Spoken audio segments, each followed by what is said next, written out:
জয়ের পরই ডোনাল্ড ট্রাম্পকে ফোন প্রধানমন্ত্রী নরেন্দ্র মোদী। ট্রাম্পকে ফোনে অভিনন্দন মোদীর। বিশ্ব শান্তি নিয়ে একযোগে কাজ করার অঙ্গীকার। গোটা বিশ্ব মোদীকে ভালোবাসে। প্রধানমন্ত্রী মোদী অভূতপূর্ব ব্যক্তি, মোদীর প্রশংসায় বললেন ডোনাল্ড ট্রাম্প। আরও একবার জানাই আপনাদেরকে, ডোনাল্ড ট্রাম্প তিনি জয়ী হতেই তাকে ফোন করেছেন ভারতের প্রধানমন্ত্রী নরেন্দ্র মোদী। ট্রাম্পকে ফোনে অভিনন্দন জানিয়েছেন তিনি। বিশ্ব শান্তি নিয়ে একযোগে কাজ করার অঙ্গীকার। গোটা বিশ্ব মোদীকে ভালোবাসে। প্রধানমন্ত্রী মোদী অভূতপূর্ব ব্যক্তি, মোদীর প্রশংসায় বললেন ডোনাল্ড ট্রাম্প। গতকালই আমরা দেখেছিলাম যে ডোনাল্ড ট্রাম্প তিনি জয়ী হতেই প্রধানমন্ত্রী নরেন্দ্র মোদী প্রথমে সোশ্যাল মিডিয়ায় তাকে শুভেচ্ছা বার্তা জানান এবং তারপরে ফোন করে প্রধানমন্ত্রী নরেন্দ্র মোদী ডোনাল্ড ট্রাম্পকে অভিনন্দন জানিয়েছেন। বিশ্ব শান্তি নিয়ে একযোগে কাজ করার অঙ্গীকারও দিয়েছেন। গোটা বিশ্ব মোদীকে ভালোবাসে। প্রধানমন্ত্রী মোদী অভূতপূর্ব ব্যক্তি, মোদীর প্রশংসায় বললেন ডোনাল্ড ট্রাম্প।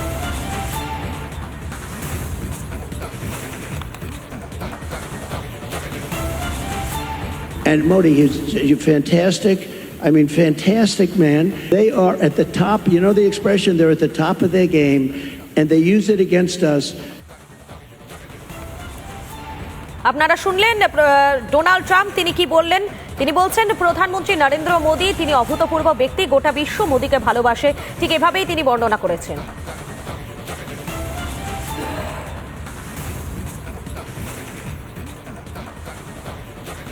আমেরিকার প্রেসিডেন্ট নির্বাচনে জয়ী হয়েছেন ডোনাল্ড ট্রাম্প। 4 বছরের ব্যবধানে ফের হোয়াইট হাউসের মসনদে বসতে চলেছেন তিনি।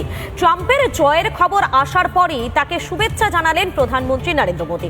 ট্রাম্পকে বন্ধু বলে এক্স হ্যান্ডেলে প্রধানমন্ত্রী শুভেচ্ছা বার্তা এবং অযোধ্যা থেকে শুরু করে বারাণসীতে হোম যজ্ঞ করে উল্লাস পুরোহিতদের।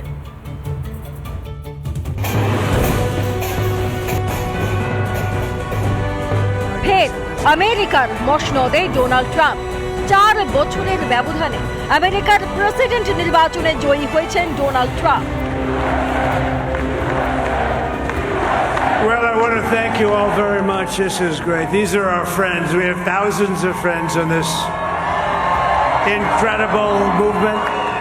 This was a movement like nobody's ever seen before. And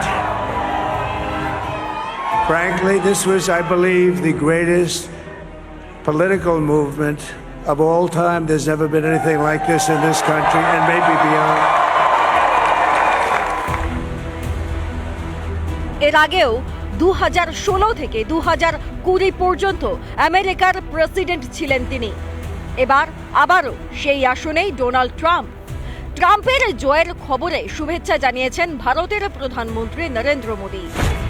ঐতিহাসিক জয়ের জন্য আন্তরিক শুভেচ্ছা আমার বন্ধু। ট্রাম্প 47 প্রেসিডেন্ট হিসেবে আবার ফিরে এসেছেন। এবার ওনার পলিসিতে কি আছে? America first.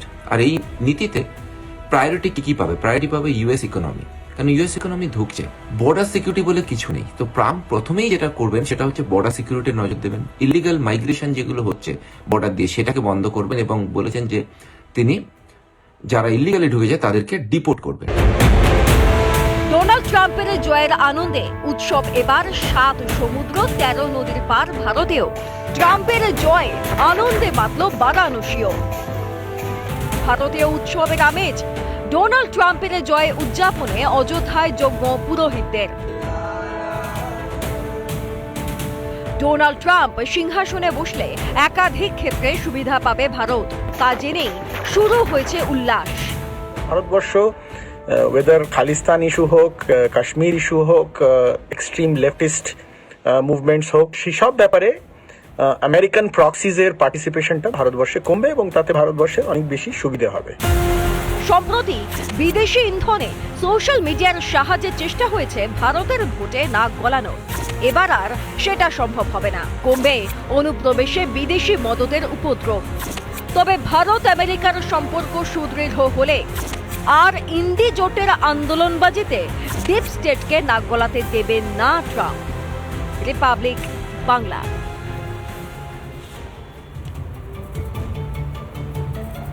আমেরিকার প্রেসিডেন্ট নির্বাচনে জয়ী ডোনাল্ড ট্রাম্প। মার্কিন মুলুকের মসনদে ডোনাল্ড ট্রাম্পের দ্বিতীয়বার অভিষেকের আগেই যেন অস্বস্তিতে বাংলাদেশের অন্তর্বর্তীকালীন সরকার। আমেরিকার লাল ঝড়ে প্রাণ উড়েছে মোহাম্মদ ইউনূসের। ট্রাম্পের জয়ে বদলাবে ভারতীয় সমীকরণ। বাংলাদেশে কি শেখ হাসিনা ফিরবেন?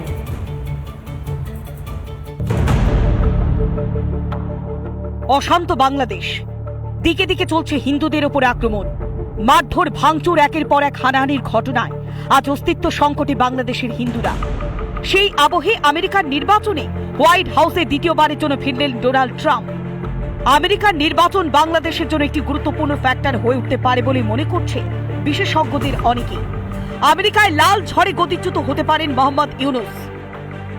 ভারত কি আদেও যে পরিস্থিতি সেখানে হয়ে রয়েছে বাংলাদেশে, তার জন্য ভারত কোথাও দায়ী মনে করে ইউনূসকে, এবং সেক্ষেত্রে ইউনূস কোথাও আমেরিকার হাতের পুতুল হয়ে যাবতীয় ঘটনাক্রম সাজিয়েছে। তার নিজের হয়তো কোনো ভূমিকা ছিল না, কিন্তু তারপরও এই পরিস্থিতির জন্য তাকেও দায় নিতে হবে, কারণ তার অস্থায়ী সরকার ক্ষমতায় থাকার পরও কিন্তু পরিস্থিতি বিন্দুমাত্র বদলায়নি, উপরন্তু উত্তরোত্তর খারাপ হয়েছে। দেশ ছাড়বেন কি মোহাম্মদ ইউনূস? এবার প্রত্যাবর্তন কি ঘটবে হাসিনার? দেশে ফেরার সম্ভাবনা কি তৈরি হচ্ছে মুজিব কন্যার? ক্ষমতায় ফের কি আসতে পারে আওয়ামী লীগ? প্রভাব কমতে পারে মার্কিন ডিপ স্টেটের? বাংলাদেশে হিন্দুদের সুরক্ষা ফিরতে পারে? ধর্মাচরণের স্বাধীনতা কি পেতে পারেন হিন্দুরা? কমতে পারে মৌলবাদী শক্তির দাপাদাপি? ছন্দে ফিরতে পারে কি সেন্ট মার্টিন দ্বীপ? আগে আমরা দেশটাকে ঠিক করব, তার জন্য ভেতরের কাজ করার জন্য আমাদের টাকা চাই। সেই টাকাটা কিন্তু আমরা ওয়ার ফান্ডিং এ অন্য জায়গায় দিয়ে দিচ্ছি, সেটা ঘুরে আবার আমেরিকাকে, সেটা অন্য টপিক যে কিভাবে ঘুরে আসে। তো সার্বিকভাবে যদি আমরা দেখি, এই ট্রাম্পের প্রেসিডেন্সি এটি একটি সিকিউর, পিসফুল এবং মোর কোঅপারেটিভ ইউএস গভর্নমেন্ট আপনি পাবেন, যেটা আমরা আশা করি, সবাই আশা করতে পারি যে এরকম একটি গভর্নমেন্টই ট্রাম্প আমাদের কাছে পৌঁছে দেবে। বাংলাদেশ সরকারের প্রধান উপদেষ্টা মোহাম্মদ ইউনূসের সঙ্গে অতীতে মার্কিন রাজনীতিবিদদের, বিশেষ করে ডেমোক্রেট নেতাদের সঙ্গে ভালো সম্পর্ক লক্ষ্য করা গিয়েছে। কমলা হ্যারিসরা ক্ষমতায় এলে সেই সম্পর্ক আরো সুদৃঢ় হতো। অতীতে মোহাম্মদ ইউনূসই গলার কাঁটা তৈরি করেছিলেন। 2016-তে ডোনাল্ড ট্রাম্পের সমালোচনা করেছিলেন ইউনূস। রাজনৈতিক আদর্শ, মতাদর্শের জায়গা ভিন্ন বলে মন্তব্য করেছিলেন ইউনূস। ট্রাম্পের জয়কে সূর্যগ্রহণ বা অন্ধকার সময় বলে কটাক্ষ করেছিলেন মোহাম্মদ ইউনূস। একটা জলে কুমির ডাঙায় বাঘের মতো অবস্থা এই মুহূর্তে ইউনূসের। আমেরিকার দরজা বন্ধ হতে চলেছে, ভারতের ক্ষেত্রে সহযোগিতার আশ্বাস নেই প্রায়, কারণ যে অবস্থা ইউনূস করেছে বাংলাদেশে থাকার মতো অবস্থা থাকবে না যদি আওয়ামী লীগ আবারও সরকারে আসে। অন্যদিকে ব্যবসা বাণিজ্য, কৌশলগত, ভূ রাজনৈতিক এমন নানা দিকে যুক্তরাষ্ট্রের সঙ্গে বাংলাদেশের একটা সম্পর্ক রয়েছে। যুক্তরাষ্ট্র নিজেদেরকে বাংলাদেশের উন্নয়নের অংশীদার হিসেবে উল্লেখ করে। বাংলাদেশের অন্তর্বর্তীকালীন সরকার থাকায় এবং অশান্ত পরিস্থিতি থাকায় তাও হয়তো বার খাবে ট্রাম্পের আমলে বলে সন্দেহ। বৈদেশিক নীতিতে সাধারণত বিশ্বের অন্যান্য দেশ বা প্রতিবেশী দেশের সঙ্গে স্বার্থের সমীকরণ গুরুত্ব পায়, তবে আমেরিকার জন্য বাংলাদেশের ক্ষেত্রে এবার নতুন সমীকরণের জায়গা বাইডেন হ্যারিসের মদতে উড়ে এসে জুড়ে বসা মোহাম্মদ ইউনূসের সঙ্গে সম্পর্ক। এই সব নানাবিধ বিষয় মিলেই যুক্তরাষ্ট্রের সঙ্গে বাংলাদেশের ভবিষ্যৎ সম্পর্কটা নির্ধারিত হবে। রিপাবলিক বাংলা।